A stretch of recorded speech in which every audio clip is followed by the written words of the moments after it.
without the dollar. They assume it's as a constant. It is not. So I guess, did you want to discuss a little bit about the collapse of the dollar and how it'll impact people who are unprepared? And then maybe, like, for those who do see it coming, in what ways do they need to prepare? Well, the main way to prepare is to buy gold and silver and to dump your stock accounts and to get rid of your bank CDs before they get bailed in. Gosh, I mean, I just sent a message to my brother a couple weeks ago. He's got a bank account in Citibank and a bank account in J.P. Morgan. I asked him, why'd you do that? And he said, well, they're bigger. They're safer. No, they're the most likely to do a bail-in. Well, I don't know about all that stuff. Okay, so the bail-in is going to scare a lot of people. Now, what is it about the dollar that a lot of Americans don't understand? I mean residents of the United States.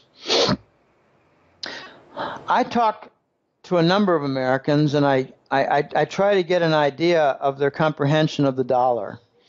And I find almost no comprehension. I ask them whether they know that trade payments are made in the dollar, like with oil. And they say, well, no, I'm not surprised about oil, but I don't know about the other stuff.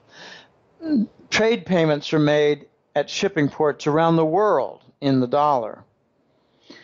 I ask them about bank reserves.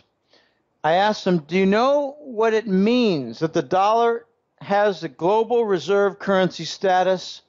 I get the most ridiculous blank stares and empty responses. And I say, well, you know, a nation like South Korea, that's an export giant, they save in the dollar and they put it in treasury bonds and put it in their banking system. So the bank reserves are the dollar. That's the currency for reserves.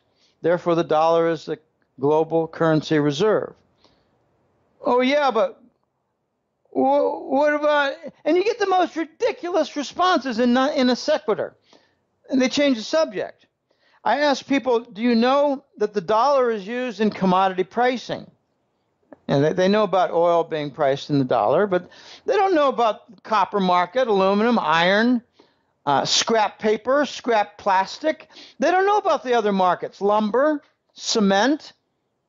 The global market for commodities is priced in the dollar. They don't have any idea. Okay. They don't know that my own landlady, she said, Jim, I prefer you pay in dollars for the rent. And besides, that's what your lease has in the contract. And I said, well, why'd you do that, senora?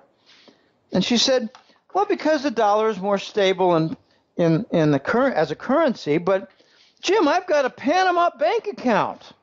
That's where I put all my rent money. So at a local level, at an individual level, not nations, but people are saving in the dollar, in their dollar accounts. I asked my landlady, do you know that the dollar is under a lot of pressure right now and it might go away? And she said, no, that couldn't be. I said, why could that not be? Do you know that they're printing dollars in order to cover the U.S. government debt? She said, no, but not surprised because the Americans do a lot of corrupt things like that. I said, okay, so Americans do corrupt things like that, but you think that'll just go on forever? Oh, I don't know. There'll always be a dollar, though, Jim. Oh, really? Okay. I don't try to convince her because she's in her 80s. It's not worth my time. I just like to I walk out the door with a thought expressed. Well, they're printing money right now to cover the U.S. debt. I don't think that'll go on forever, senora. I say this all in my best Spanish. Okay, so what can Americans do? Well, it's very difficult for them to leave, unfortunately. I have numerous clients who say, I'd love to leave and, say, move to Costa Rica or Panama or Chile or Argentina. I'd like to move to Singapore. I'd like to move to Spain if I could. I'd like to go to Italy somewhere. But I can't. I've got kids here, and they don't want to come with me. They're over the teens in age, and they've got their own opinions, and they don't follow any of this. There are a lot of Americans who are going to get stuck. And the other reason Americans get stuck is that they have a job. Now, I was really fortunate. I started the newsletter. 3 years later, had some death threats from U.S. government and the Israeli security folks, our best friends, to keep America safe. And I decided I don't need to live in Boston or Pennsylvania. I could email my work to the host, my website manager. I could do interviews on Skype or telephone. I could do all my email investigation, all my website investigation. I could do that all online. I could move. Where should I move? And I thought, well, I might go to Majorca, Spain. I might go to Dublin, Ireland. I might go to Costa Rica. I don't want to go all the way down to Buenos Aires because Argentina has constant problems. And it's a long way. That's a 12-hour flight from most American U.S. cities. So there are going to be a lot of people stuck. And I feel sorry for them. I mean, what can you do? I've been preaching now for 12 years. This is my 12th anniversary, April. Started in April of 2004. But there's not a whole lot that can be done at this point. But people do need to think about something very serious that is not all that difficult to do. We always hear, you sell high and you buy low. But unfortunately, for 90% of U.S. investors, they'd prefer to buy something that's already high because they're really buying the past performance and the past story. Why not buy what Wall Street and the Fed have been propping up? And that's, I'm sorry, did I say buy? Why not sell what Wall Street and the Fed has been propping up? And that's the stocks. Sell the 401k, sell the IRA. I actually advised my sister 6 years ago, sell your IRA and pay the 40% tax. Buy a bunch of silver and wait around 10 years. Don't worry. All it has to do is double and you got your tax loss taken care of. And besides, it's not really a loss. You deferred your taxes before, now you're paying them. So just get away from the whole tax situation. Anyway, this is going to get really, really messy. I'd like to see more people abandon their bank CDs and their stock accounts. Sell what they've been propping up. Buy what they've been suppressing, which is gold and silver. I still cannot convince my father that gold and silver are good investments. He said, Jim, I wouldn't know where to buy them. And I mean, I don't even know what they're worth. I mean, gosh, I don't want to study this stuff. I'm in my 90s. And I trust my financial advisor who likes to put them in treasury bonds. My father's been an accidental beneficiary of QE. I told him back in 2003, what are you expecting, Dad? You think the treasury bond is going to go down toward 1% and 2%? No, I just trust my advisor here, and I wouldn't know what to do. I said, why don't you put a third of it into gold? Oh, I don't know. That seems pretty risky. This is what someone who went through the Depression is saying. This is sad.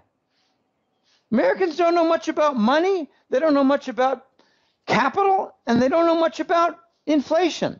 And as a result, unless they get rid of their paper wealth and move into gold and silver, they're going to be severely hurt.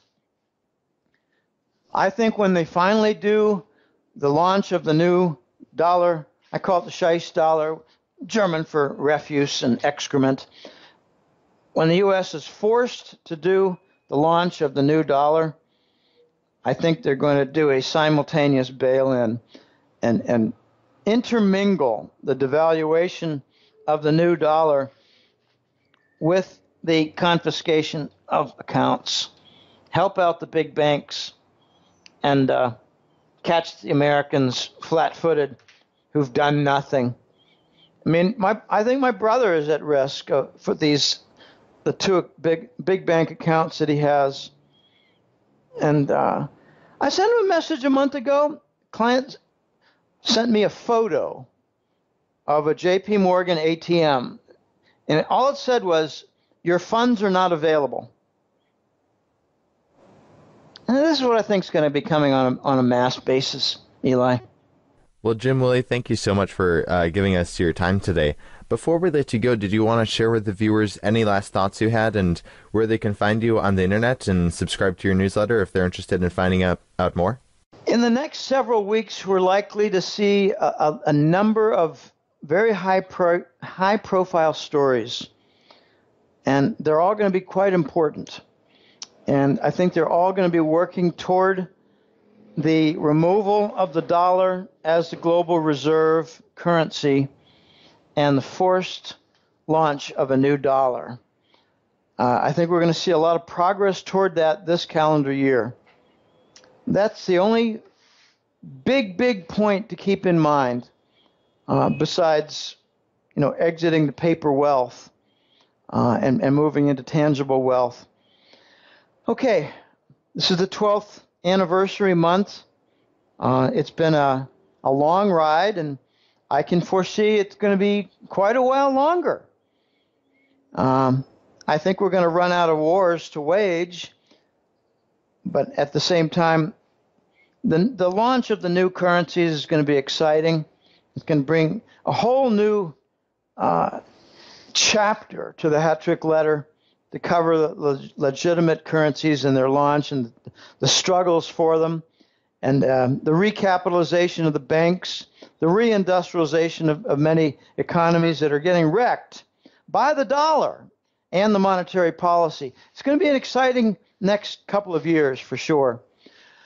Okay, I've got the hat trick letter. It's found on www.goldenjackass.com. Go to the website. You can find a lot of links of interviews like this. I tend to do very few interviews for hosts that do not put a link for regular followers, not necessarily paid subscribers. I like followers of my work to be able to listen to the interviews, and some of them download them and listen to them while walking at the beach or walking in the park or driving to and from work. It's nice to hear that. Okay, check the radio interview. I call them radio, but they're really online podcasts. I call them radio interviews, whatever. Check the interviews, come up to speed, or increase your level of understanding if you already have some. But it's not just for novices. It's for people with some experience, and they want to know a little bit more about what's going on because they have so many unanswered questions due to complexities and corruption going on. I try to integrate corruption into my forecasts. Okay. On the news, on the website is the hat trick letter. It's the main element for the website. I'm sorry, I'm getting tired. My voice is getting tired. Okay, goldenjackass.com is the host for the hat trick letter. Each month there are 2 monthly publications. One is called the Money War Report. The Global Money War Report is about the battle to preserve the dollar's position. I call it the King Dollar and its reign of terror. By the way, all those claiming that others are terrorists, those are the terrorists. The war against terrorism is a smokescreen for the U.S. government monopoly on heroin and cocaine. Okay, so the Global Money War Report is out there for high-level issues. There's another one. It's not just for lower-level, ground-level issues. It's called the Golden Currency Report, but it covers a lot of demand for gold in China and India, Hong Kong, and U.S. and Canadian mints. It's a lot of different fallout effects on the economy. I tend to cover Russia and China in the Golden Currency Report. I tend to cover some of the banks and the details in the Golden Currency Report, but central banks I cover in the bigger Global Money War Report. So the hat trick letter has 2 monthly publications. up to about, no, I shouldn't mention number of subscribers. It's in the thousands for total orders, and it's a couple thousand in clients. And it's a labor of love, Elijah. I enjoy it immensely. It does exhaust me at times, but I have the opportunity to, recharge my jets and have some fun out there, see a couple movies. I just saw the new Captain America versus Iron Man. It was pretty well done. A lot of special effects. A little long, though. So I hope people go to the Golden Jackass website, sign up for the Hat Trick Letter. I have very, very few disappointed clients. It's fun. It's nice to see the compliments. There are always a couple fools out there who say, you don't offer anything new. Yeah, okay. Did you bother to read it? No, there's always an idiot in the crowd. And some of them work their way and become subscribers and work their way out the door with a nice special kick in the ass from me. But I get a lot of compliments, Elijah. This is fun. It's a good usage for analytic ability and writing ability. I've never felt better used for my abilities, but I just will say one thing. I kind of miss my statistical analysis, the heavy-duty modeling and conclusions, and heavy data analysis with huge data sets. I miss it. I miss it. I miss the marketing research. But what can you do? I moved on. I found something that's more important. This is much more important than the buy one, get one offers for a certain group of companies and finding out what kind of benefit they had. Okay, this is much more important. So, thanks for having me on. It's been interesting, and I wish you well always with your website, Elijah. Same to you. Thank you so much for your time, Jim. Okay, bye now. This video was brought to you in part by ReluctantPreppers.com. Click here to watch Reluctant Prepper's latest interview with Bill Murphy. The secrets are being forced out into the open. Bill Murphy, co-founder of the Gold Antitrust Action Committee, GATA.org, a renowned crusader for investigating, exposing, and prosecuting gold price manipulation, returns to Reluctant Preppers to give specific evidence that proves the fact.